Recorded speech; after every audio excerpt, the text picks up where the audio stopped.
emozionato perché è la prima volta che un ente per la cultura come l'ente nazionale per il tempo libero mi premia. Ci tengo particolarmente, sono molto onorato di questo premio e è il motivo per il quale sono piuttosto emozionato.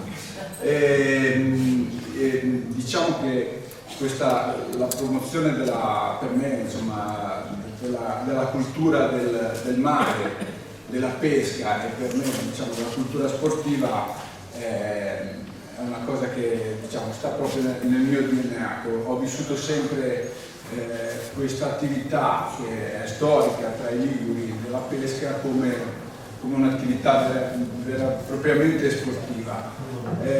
Ho cercato di viverla al meglio che posso, che ho potuto, e mi ha dato delle immense soddisfazioni. Una di queste è il conferimento di questo premio. Vi ringrazio tutti e ancora complimenti per la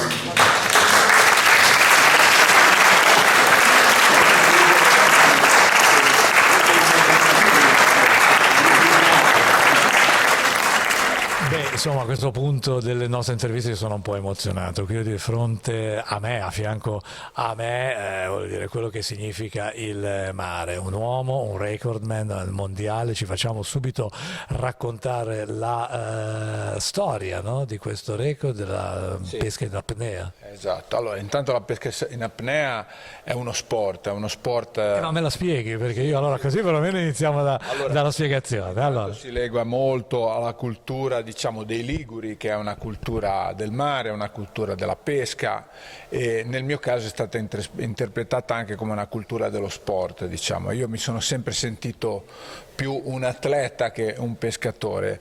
Il pescatore in apnea è colui che va sott'acqua per il piacere di scoprire il mondo sottomarino, di scoprire la natura, esplorarla e anche cacciare per cacciare il pesce. Allora, faccio una domanda. Allora, apnea vuol dire... No, ma infatti me lo immaginavo, poi magari ce la raccontiamo anche questo, però apnea vuol dire andare sotto senza bombole. Com'è? Ecco, no, questo che è la cosa che insomma... Significa semplicemente andare nell'elemento acqueo trattenendo il respiro, quindi con delle tecniche moderne che consentono una ventilazione controllata che scongiura il pericolo, perché ecco, la pesca subacquea in apnea è anche abbastanza pericolosa se non eseguita con le dovute istruzioni, perché il rischio principe si chiama sincope anossica, è lo svenimento per cui molti apneisti, specie praticando la pesca in apnea in solitaria, possono Quindi avere... ci vuole una preparazione fisica e tecnica. Campione del mondo sotto questo aspetto, Sì. una storia da raccontare. Sì, diciamo, questa è una cosa, il World Record Abyssal Spearfishing è un'impresa sportiva che sarebbe la cattura più profonda fatta in apnea. Deriva un po' dal mio amore per la pesca in apnea, per l'esplorazione di nuovi posti dove si possono incontrare dei pesci meravigliosi, quindi di solito è il concetto del relitto, cioè il relitto, come la Haven qui fuori da Genova, è un posto particolare che proprio per la sua natura morfologica attira la vita e quindi concentra anche la qualità dell'esperienza, dell'esplorazione in funzione della pesca, per cui questo io un po' l'ho unito insieme e ho pensato... Che cosa è uscito fuori? È uscita fuori la cattura più profonda nella storia dell'umanità fatta in apnea. Ho pescato una cerne di circa poco meno di 8 kg alla profondità di 62,4.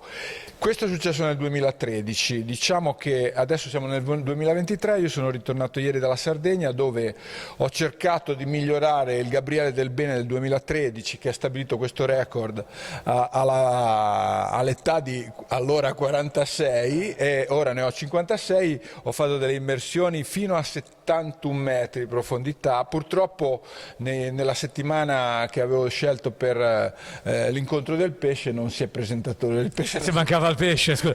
No, ma io volevo, venga qua, volevo sapere, ma Apnea, poi quella Cernia l'avete cucinata. Beh sì, la Cernia, io sono un amante della cucina e mi diletto anche diciamo, di cucinare il pesce, mi piace moltissimo crudo, quindi di solito quando viene catturato immediatamente dopo poche ore finisce. Vabbè, però non si è presentata, siamo quasi in conclusione dell'intervista.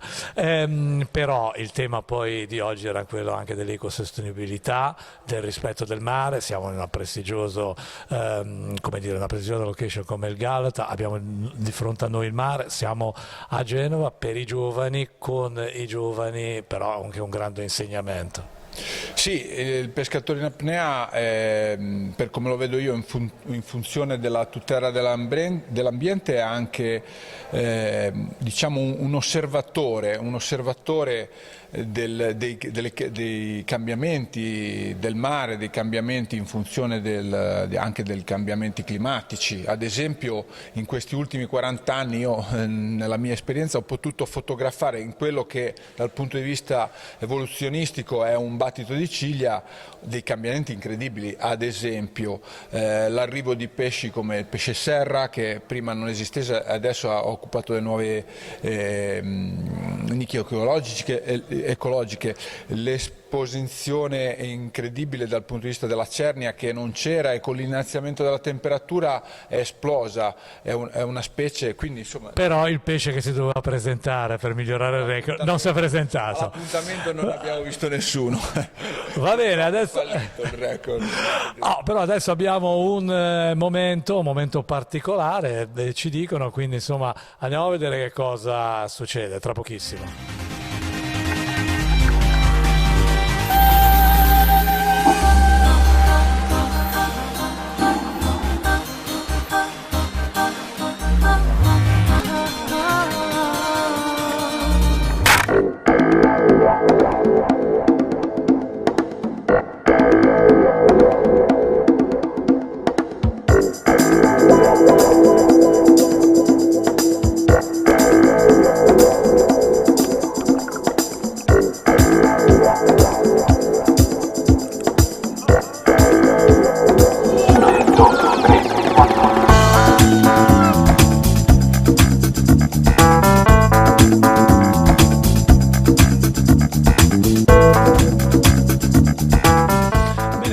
Della nostra intervista abbiamo anche un piacevolissimo colpo di scena. C'è qualcuno che ti vuol premiare? Allora facciamo venire. Prego, avanti.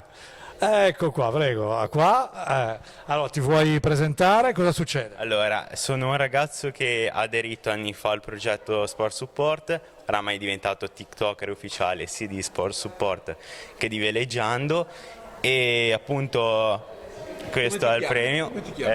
William. Suggelliamo, prego, ecco, suggelliamo la consegna, insomma fa piacere, no? Una premia fa sempre piacere. È stato un piacere, oltre che essere premiato da William, da essere premiato da Entel, l'ente nazionale del tempo libero, perché insomma rappresenta comunque la cultura del mare, dello sport e della pesca. Bene, e allora con questa stretta di mano e questa premiazione